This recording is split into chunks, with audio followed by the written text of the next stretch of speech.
अस्सलाम वालेकुम। आज मैंने नाइन्थ की मैथमेटिक्स का जो है सेकंड चैप्टर उठाया है जिसमें लाफ लॉगरिथम्स पढ़ेंगे। तो लाफ लॉगरिथम्स हमारे पास टोटल जो है 4 हैं। ठीक है। और उसके अलावा अलग अलग कंडीशंस होती है, कंडीशंस के हिसाब से हम उन्हें अप्लाई करते हैं। जब भी हमारे पास लॉगरिथम आपस में मल्टीप्लाई, पहला लॉ ये कहता है कि जब भी लॉग आपस में मल्टीप्लाई होगा तो उसकी जो वैल्यू है अलग अलग जो है प्लस होगी। जैसे मैंने इनको अलग अलग किया, लॉग ए को लॉग बी के साथ मैंने प्लस किया है। उसके बाद दूसरा जो हमारे पास कानून है ये कहता है, लॉ ये कहता है कि लॉग ए अपान बी, मतलब जब भी लोग आपस में डिवाइड होगा तो लोग हमारे पास जो है अलग अलग क्या होंगे, माइनस होंगे। जैसे लोग ए लोग बी के साथ मैंने माइनस किया है। इसी तरह तीसरा लॉ ये कहता है कि जब भी लोग के बेस के ऊपर पावर हो तो उसका पावर जो है हम कोफिशिएंट करके लिखते हैं। ठीक है। तो ये मैंने पावर जो है उसको कोफिशिएंट करके लिखा है। बाकी ये जो वैल्यू है हमारे पास सेम रहेगी, कोई भी वैल्यू हो सकती है। यहाँ पर कोई भी आपका जो है ये जो हमारे पास लॉगरिथम का बेस जो है, आपको मैंने बताया था कि लॉगरिथम का जो बेस है हमेशा 10 ही होता है। ठीक है। उसके ऊपर पावर कुछ भी हो सकता है, माइनस भी में हो सकता है, नेगेटिव में भी, सॉरी नेगेटिव में भी हो सकता है, पॉजिटिव में भी हो सकता है, या ज़ीरो भी हो सकता है। उसके अलावा फोर फोर लास्ट में ये बताया गया कि वैल्यू हमारे पास जो है फ्रैक्शन फॉर्म में होगी। ठीक है। इस फॉर्म में होगी। उसके बाद हम क्या करेंगे, उसको जो है इस तरह भी लिख सकते हैं। कैसे करेंगे, जब भी हमारे पास लोग में न्यूमरेटर में जो है हमारे पास बेस सेम है और डिनोमिनेटर में भी बेस सेम है, इस तरह अगर सिचुएशन हो या कंडीशन हो, इस तरह की कंडीशन हो या इस तरह की वैल्यू हो, आप क्या करेंगे, यहाँ पर आपके पास जो है ये न्यूमरेटर वाली वैल्यू है, आप इसको आप सेम रखेंगे। बाकी जो है डिनोमिनेटर वाली वैल्यू है, इसको जो आप बेस बनाकर लिखेंगे। ठीक है। जैसे मैंने यहाँ पर लिखा है, न्यूमरेटर का आप वैल्यू आप सेम रखेंगे। बाकी जो डिनोमिनेटर वाली वैल्यू का जो है ये बी है हमारे पास, इसको मैंने बेस कर दिया। कभी भी हो सकता है। कभी कभी इस तरह की कंडीशन होती है, आपको क्या करना पड़ेगा, फार्मूला आपको पता है, क्योंकि जब भी हमारे पास जो है कोई भी हमारे पास बेस होगा तो हम उसको डिनोमिनेटर करके लिखेंगे, बाकी जो हमारे पास न्यूमरेटर रहेगा। उसके बाद मैंने सारा इस तरह किया है। उसके बाद हम क्या करेंगे, जो आमने सामने जो सेम वैल्यूज है हम उनको कैंसिल आउट कर देंगे। ठीक है। कैंसिल कर दिया, बाकी जो अलग अलग वैल्यूज है उनको हम इस तरह लिख देंगे, डिवाइड में लिख देंगे। ठीक है। अब आपको पता है जो वैल्यू हम डिवाइड में लिखते हैं इस तरह होती है, उस वैल्यू को हम इस तरह भी लिख सकते हैं। log ए सेम रहेगा, बाकी log बी जो है डिनोमिनेटर में आ रहा है तो हम उसको बी का log का बेस करके लिखेंगे। ठीक है। और इसके कुछ मैंने एग्जांपल्स दिए हुए हैं। पहला एग्जांपल ये है कि हमारे पास आपको वैल्यू दी हुई है log 765.3। ठीक है। इसको हमें जो है सॉल्व करना है। हम क्या करेंगे, इस वैल्यू को पहले साइंटिफिक नोटेशन में कन्वर्ट करेंगे। अब जब साइंटिफिक नोटेशन में कन्वर्ट करेंगे वो वाली वैल्यू हम इस लॉग में रखेंगे। ठीक है। लॉग वाली वैल्यू में रखेंगे क्योंकि हमने ऑर्डिनरी को कन्वर्ट किया है किसमें, इसमें साइंटिफिक नोटेशन में कन्वर्ट किया है। उसके बाद हमने लॉगरिथम में इसको मैंने लिखा है। और जब इसको मैंने लॉगरिथम में लिखा है तो ये हमारे पास कंडीशन आ जाती है कि ये आपस में मल्टीप्लाई हो रहे हैं। तो जब ये मल्टीप्लाई हो रहे हैं तो आपको बताया, मैंने आपको पहला लॉ समझाया था, उसमें ये कहा गया था कि जब भी कोई वैल्यू आपस में मल्टीप्लाई हो तो हम क्या करेंगे, उनको अलग अलग प्लस में लिखेंगे। ठीक है। तो मैंने पहला लॉ ये अप्लाई किया है यहाँ पर, पहला लॉ ऑफ लॉगरिथम्स मैंने यहाँ पर अप्लाई किया है कि ये लोग इसके साथ प्लस हो रहा है और दूसरा जो है इसके साथ प्लस हो रहा है। ठीक है।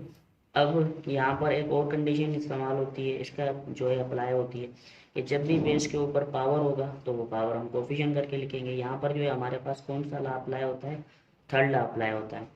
यहाँ पर देखिए 10 के ऊपर बेस जो 10 बेस के ऊपर जो है पावर 2 है। अब ये जो पावर होता है हम कोफिशिएंट करके लिखते हैं। ठीक है। अब ये मैंने यहाँ पर कोफिशिएंट करके लिखा है। उसके बाद जो है मैंने लोगरिथम टेबल में इसकी वैल्यू फाइंड की है। तो मैंने आपको पहले ही बताया था लोगरिथम टेबल में हम वैल्यू कैसे फाइंड करेंगे। ठीक है। अब यहाँ पर है हमारे पास 65, यहाँ पर क्या है आपके पास, सॉरी 67, 76 है। 76 को ये जो है 76 वाले कॉलम में हम देखेंगे। तो मैंने आप उसका फार्मूला ही पहले बताया था कि रो कॉलम बाय रो देखेंगे। ये हमारे पास इसका फार्मूला है, कॉलम बाय रो है। अब हम क्या करेंगे, इसको पहले कॉलम में देखेंगे 76 वाले के। ठीक है। उसके बाद आपके पास जो वैल्यू होगी, ठीक है, उसके बाद जो आपके पास वैल्यू होगी किस किस कौन से नंबर पर है, 5 नंबर पे है, तो आप 5 नंबर पे जाएंगे। ठीक है। 5 नंबर पे ये वैल्यू आई है तो यहाँ पर इसको मैंने यहाँ पर लिख दिया है। 76, तो यहाँ पर मैंने 76 में 5 नंबर पे ये वैल्यू आती है, ठीक है। 88.3 और उसके बाद जो है, उसके बाद मैंने जो है मेन डिफरेंस देखा है। मेन डिफरेंस क्या आ रहा है हमारे पास 3 नंबर पे, 1 2 3, ये है जो मेन डिफरेंस मैंने यहाँ पर लिखा है, ठीक है। अब मेन डिफरेंस लिखने के बाद मैंने, मुझे पता है कि ये जो बेस के ऊपर जो पावर होता है, या इस, याद रखें जो इस तरफ जो भी वैल्यू होती है, ठीक है, सिंगल वैल्यू होती है, ठीक है, पॉइंट में नहीं होती लेकिन सिंगल वैल्यू होती है। जब भी पॉइंट में हो तो वो आपकी जो है करेक्टरिस्टिक नहीं कहलाती। अब ये पॉइंट में वैल्यू है तो ये आप समझ जाए, पॉइंट में वैल्यू है तो ये करेक्टरिस्ट ये मैंटिसा है, बाकी जो पॉइंट में नहीं है ये आपकी करेक्टरिस्टिक है, ठीक है। उसके बाद आप क्या करेंगे, करेक्टरिस्टिक को ऐड करेंगे, जैसे मैंने मैंटिसा को मेन डिफरेंस के साथ किया है और करेक्टरिस्टिक के साथ किया है। इस तरह आप उनको ऐड करके उसके बाद आप यहाँ पर जो है टोटली लिख देंगे, फाइनली यहाँ पर लिखेंगे, और ये आपका जो है फाइनल आंसर होगा। उसके अलावा जो है दूसरा एग्जांपल ये है कि हमारे पास इस तरह कभी कभी होता है, वैल्यू इस तरह लिखी हुई होती है, अब उसे हम एक्सप्लेन करेंगे। कैसे एक्सप्लेन करेंगे, उसको एक्सप्लेन करेंगे, करने का तरीका ये है कि वैल्यू आपस में मल्टीप्लाई हो रही है, ये ऊपर वाली वैल्यू मल्टीप्लाई हो रही है, जो नीचे वाली है ये क्या हो रही है, डिवाइड हो रही है, ठीक है। अब आप क्या करेंगे, ज़्यादातर स्टूडेंट जो है कंफ्यूज हो जाते हैं कि सर ये वैल्यू जो हमारे पास होती है कैसे ये मल्टीप्लाई हो रही है। तो आप उसको इस तरह लिख सकते हैं, ठीक है, वैल्यू को आप जो है तोड़कर मल्टी इस तरह लिख सकते हैं, मल्टीप्लाई में लिख के उसके बाद आप क्या करेंगे, उसको जो है लोगरिथम जो हमारे पास ला है उसको आप अप्लाई कर सकते हैं, ठीक है। अब यहाँ पर जो है हमारे पास दो लॉ अप्लाई होते हैं, एक होता है फर्स्ट और दूसरा होता है यहाँ पर सेकेंड लॉ, ठीक है। यहाँ पर फर्स्ट लॉ क्या कहता है, जिसमें हम जो भी वैल्यू आपस में मल्टीप्लाई हो रही है उसे हम प्लस करेंगे, जो आपस में डिवाइड हो रही है उसे हम क्या करेंगे, माइनस करेंगे। तो इस तरह मैंने भी यहाँ पर ऐसे ही किया है, ठीक है। अब उसके बाद थर्ड लॉ ये कहता है, यहाँ पर जो है हमारे पास थर्ड लॉ लॉ जो हमारे लॉ ऑफ लॉगरिथम अप्लाई हुआ है कि जब भी किसी भी बेस के ऊपर पावर होगा, ठीक है, तो वो हम कोफिशिएंट करके लिखेंगे। तो यहाँ मैंने जो है कोफिशिएंट करके लिखा है, कोफिशिएंट करके लिखा है। ये जो पावर है हमारे पास, जैसे कि एक्स के ऊपर पावर 3 है तो मैंने यहाँ पर जो है एक्स के ऊपर पावर लिखा है, और बेस हमारे पास यही है, ठीक है। ये हमारे पास सॉरी वैल्यू है, इस वैल्यू के ऊपर जो पावर होगा, इस वैल्यू के ऊपर जो भी पावर होगा, वैल्यू के ऊपर जो भी पावर होगा, इन सबका जो है बेस हमें जो बुक में दिया गया है वो ए दिया गया है, ठीक है। अब ये जो हमारे पास वैल्यू है, वैल्यू के ऊपर जो पावर होगा हम कोफिशिएंट करके लिखेंगे। यहाँ पर मैंने 3 लिखा है, यहाँ पर कोई पावर नहीं था तो मैंने इसको सेम लिख दिया, लेफ्ट जेड के ऊपर पावर था उसको मैंने कोफिशिएंट करके लिखा, ठीक है। कुछ एक्सरसाइज इस तरह की है। तो इसमें हम क्या करते हैं, जो वैल्यू हमारे पास जो होती है इसको हम एक्सपेंड फॉर्म में लिखते हैं। अब कुछ वैल्यूज ऐसी होती है एक्सपेंड हुई होती है, उसे हम रिड्यूस फॉर्म में लिखते हैं, ठीक है। तो रिड्यूस फॉर्म में लिखने का तरीका ये है कि हम जो है वैल्यू, हमें पहले ही पता है लाभ लॉगरिथम्स के हवाले से कि हमारे पास ये जो प्रोसेस होता है reduce in the logarithm form to reduce form, ठीक है, ये प्रोसेस इनवर्स है। थोड़ा इनवर्स इसलिए है कि इसमें जो हम छोटी वैल्यू होती है जो रिड्यूस होती है उसे हम एक्सपेंड करके लिखते हैं, इसमें क्या होती है जो एक्सपेंड है उसे हम रिड्यूस करके लिखते हैं, ठीक है। इसीलिए मैंने इसको अपनी तरफ से जो नाम दिया इनवर्स प्रोसेस, ये है थोड़ा इनवर्स प्रोसेस। फर्स्ट करो आपके पास वैल्यू है log ए, log ए बेस 20 है हमारे पास, वैल्यू है हमारे पास 20 माइनस, तो हमारे पास जो है थर्ड कंडीशन क्या है, हमारे पास जो है वैल्यूज में ये कहा गया है कि reduce in the logarithmic form to reduce form, ठीक है। अब कोई वैल्यू हमें जो है लॉगरिथमिक फॉर्म में दी हुई है फॉर्म लॉज के हिसाब से, उसे हमें रिड्यूस करनी है। अब ये हमारे पास इनवर्स प्रोसेस है, किसके इनवर्स है, ये हमारे पास इस प्रोसेस के जो है इनवर्स है। इसके इनवर्स इसलिए है क्योंकि इसमें जो हमारे पास वैल्यू होती है हम उसे एक्सपेंड करके लिखते हैं, ठीक है। अब इसमें क्या होता है, हम जो एक्सपेंड वैल्यू हमें दी हुई होती है उसे हम जो है रिड्यूस करके लिखते हैं।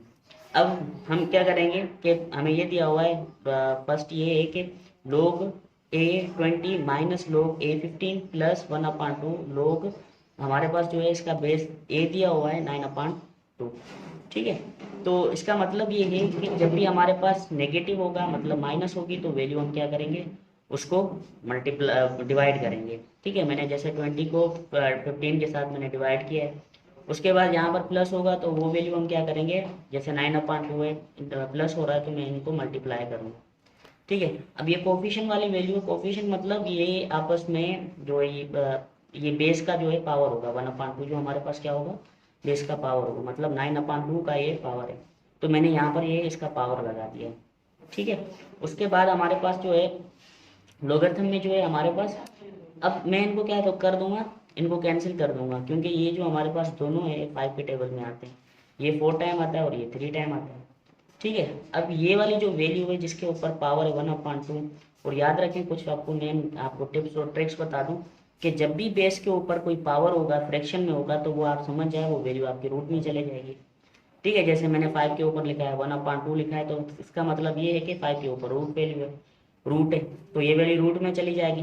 27 के ऊपर अपन ऊपर जो है 1/3 है, तो इसका मतलब ये है कि 27 जो है हमारे पास क्यूब रूट में चली जाएगी। ठीक है, यानी कहने का मकसद ये है जिस भी बेस के ऊपर पावर होगा 1/n, n का मतलब कोई भी पावर हो सकता है, तो वो हमारे पास वैल्यू जो है इसमें चली जाएगी, वो जो रूट में चली जाएगी। उसके बाद याद रखें, इंशाल्लाह मैं नेक्स्ट जो आपका लेक्चर बनाऊंगा इसके हवाले से बनाऊंगा, कि याद रखें जब जो हमारे पास n होगा, हम जो है ला ऑफ एक्सपोनेंट में पढ़ेंगे, तो ये ला हमारे पास ला ऑफ एक्सपोनेंट में पढ़ेंगे, जो n होगा इस वाले हिस्से को हम इंडेक्स कहेंगे, और ये जो अंदर होता है इस वाली वैल्यू को हम रेडिकंड कहेंगे। ठीक है, तो ये हमारे पास यहाँ तक हुआ। उसके बाद यहाँ पर जो 1/2 है इसका मतलब रूट है, मैंने यहाँ पर रूट लगा दी। ठीक है, अब यहाँ रूट लगाने के बाद मुझे पता है कि 9 जो हमारे पास एक परफेक्ट स्क्वायर है। ठीक है, 9 एक परफेक्ट स्क्वायर है। अब इसको मैं क्या करूँगा, अब इसको लिखने का तरीका ये है कि इसके पेयर बन रहे हैं। 1/2 का मतलब ये है कि इसके पेयर बन रहे हैं। कितने पेयर बन रहे हैं, 2 पेयर बन रहे हैं।